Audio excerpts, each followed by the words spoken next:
Siapa yang tidak bangga memiliki anak berprestasi? Nilainya di sekolah selalu bagus, bahkan menduduki peringkat pertama. Demi menciptakan anak berprestasi, beberapa orang tua memilih cara yang keras. Salah satunya memaksa anak untuk mengikuti berbagai les tambahan di luar sekolah.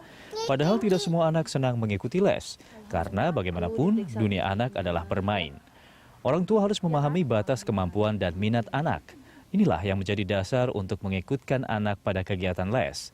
Orang tua juga perlu bertanya ke anak program les apa yang ia sukai, agar kegiatan les menjadi menyenangkan, bukan menjadi beban.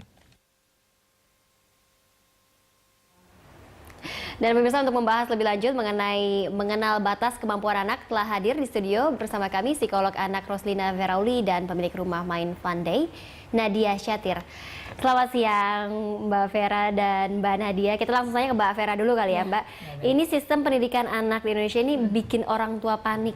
Jadinya berbagai les itu dilakukan agar anak-anaknya bisa berkompetisi. Menurut Mbak Vera seperti apa sih Mbak? Nah ini dia, ini juga menjadi concern kita sama-sama selaku psikolog, pendidik, yang untuk pendidik ya, kemudian nanti orang tua. Kok belakangan ini terlalu banyak, jadi setiap klien yang ke saya pun demikian, ketika kita monitoring weekly-nya, weekly monitoring, ternyata kegiatan mereka selain sekolah adalah les. Les is okay, kalau lesnya adalah minat, pengembangan minat dan hobi.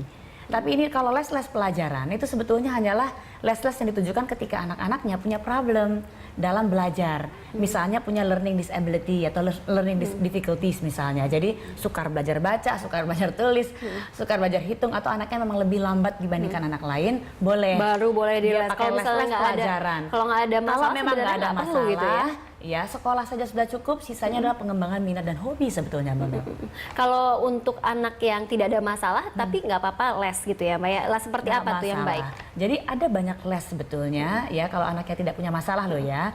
Pengembangan minat dan hobi di sini maksudnya adalah maklum di usia sekolah 6-12, anak justru adalah periode sibuk seorang anak. Jadi anaknya memang punya tuntutan atas dirinya sendiri untuk lebih dinamis, punya berbagai macam kegiatan, tapi bukan yang memberikan pressure. Misalnya pengembangan minat hobi itu bisa untuk art atau seni, bisa untuk kegiatan scientist. Jadi meneliti lingkungan ya sekitar itu, ya. Ini kan untuk yang 6 dan 12 ya. Kalau di bawah 6 tahun itu yang kalau di bawah 6 tahun itu sebetulnya periode bermain sebetulnya namanya. Jadi ya bermain-mainlah. Karena melalui bermain, jadi eksplorasi alias menjelajah, anak-anak memperoleh banyak pelajaran. Jadi 2-3 tahun dia baru mengenal konsep. Jadi pada saat 4-5 tahun, anak-anak ingin memperdalam. Jadi mengeksplorasi apa yang dia pelajari, misal begini. Waktu 2-3 tahun dia mengenal konsep lingkaran sama segi 4 atau segi 3 misalnya.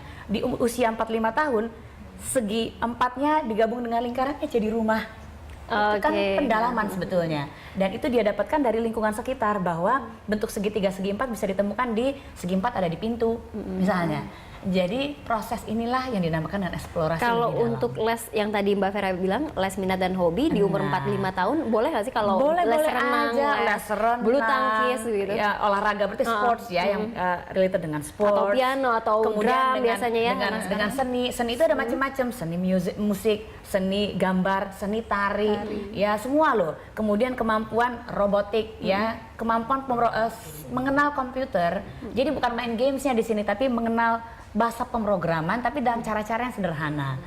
Itu sebetulnya dibutuhkan. Jadi boleh ya kalau untuk les-les minat dan hobi, begitu ya Mbak ya? Kegiatan-kegiatan minat dan hobi. Nah kalau di Fun Day ini kan juga di bawah 5 tahun, begitu ya? Kalau mengemas pendidikannya seperti apa sih di rumah main Fun Day? Kita fun learning sih, soalnya usia kita kan dari umur 1,5 tahun, 18 bulan tuh sampai umur 4 tahun lebih gitu. Apa sih anak-anak umur segitu kan jangan deh kita rampas ke dia untuk bermain, kan memang bermain kan, dia menerima informasi itu dengan cara yang menyenangkan, bermain gitu. Terus dia itu ya kreativitas itu, soalnya perkembangan otak kanannya itu ya, jadi kan dari Meski 3. sebetulnya gini sih, kalau otak kanan otak kiri sebetulnya memang sedang tidak ini lagi kok. Maksudnya udah nggak tren lagi karena otak itu keseluruhan kita melibatkan Iya, semua. secara optimal gitu kan. Tapi 7 tahun itu baru kalistung gitu. Kalau dulu-dulu kan 7 tahun kalistung. Sekarang PAUD udah ada kalistungnya. Stres dong anak ditekan gini padahal belum waktunya gitu kan. 4 tahun baru ya satu-satu ini angka 1. Jadi kalau di rumah main Funday tidak ada tuh ya. Nggak ada A, B, C, D, 1, 2, 3 itu nggak ada ya. Enggak. Kita cuman nyanyi-nyanyi segala macam. Kita hitung, kita nyanyi-nyanyi aja gitu, kreativitas kayak gitu. Terus lebih nyata sih. Misalnya kita bikin kreativitas pemadam kebakaran kayak gitu. Terus kita bisa besoknya pengen ke pemadam Bunda gini-gini. Kita besoknya cari informasi ke pemadam bisa nggak anak-anak naik pemadam. Terus apa? Wah aku pengen ya jadi pemadam kebakaran kayak gitu. Kita menyenangkan. Anak tuh aman, nyaman, senang ya. Tapi sekarang ini kan ada keharusan untuk bisa calistung sebelum SD. Nah itu tanggapannya seperti apa dari rumah main Funday? Aduh, kalau misalnya kita pemerintah harus lihat lagi ya, soalnya anak umur golden age itu belum kalistung ya, yang membaca, menulis, Calistung, berhitung itu tuh umur untuk masuk untuk sekolah ya, sekolah formal 6 tahun ya. Kalau dulu 7 tahun perasaan kalau misalnya calistung itu.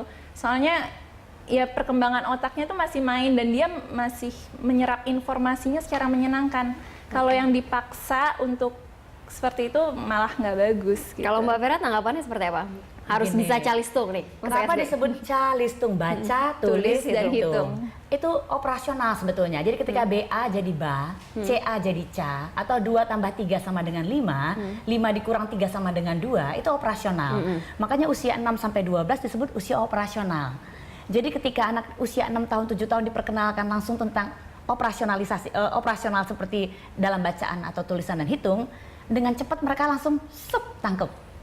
Nah prosesnya untuk sampai ke level itu makanya tadi mengenal lingkaran segi 4 di usia 2-3 tahun, 4-5 dia eksplor mendalam dalam bentuk rumah, bangunan dan lain-lain. Kemudian semua huruf dan angka model dasarnya adalah geometris yang tadi, bentuk-bentuk geometris. Menarik, nanti kita lanjutkan di segmen selanjutnya ya Baik, Mbak. Mbak Imel. Pemirsa jangan kemana-mana, Dialog Jurnal Siang akan segera kembali.